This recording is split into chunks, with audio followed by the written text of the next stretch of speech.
Kapamilya host, pinarangalan ng government agency kahit may issue sa MTRCB.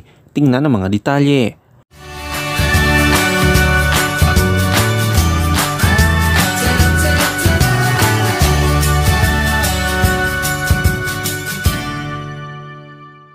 Malaki pa rin ang kontribusyon ng isang kapamilya star na ito kahit na may mga issue na hinaharap sa kasalukuyan.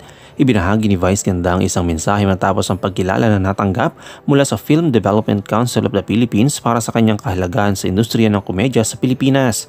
Sa speech niya sa It's Showtime kinabukasan matapos ang award ay sinabi niya, Maraming salamat po sa pagkilala nyo sa naging contribution ko sa industriya ng pelikula.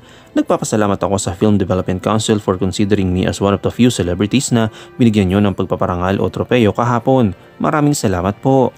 Ang box office star ay naglaan ng kanyang tropeyo para sa kanyang mga direktor, lalo na kay dating direktor Wen V. Deramas na pumanaw na.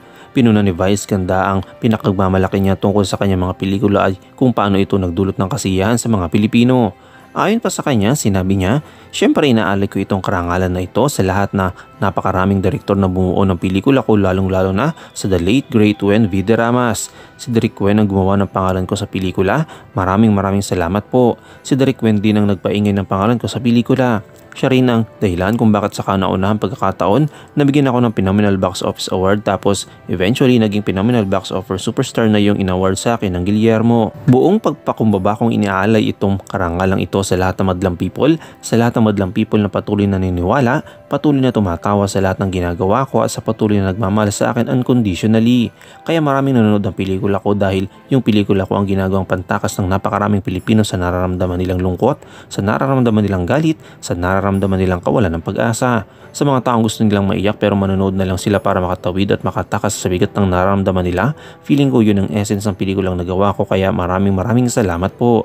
I share this award with my family, to my Showtime family, at sa mga Little Ponies, sa lahat ng madlang people at kay Ayon sa atin to.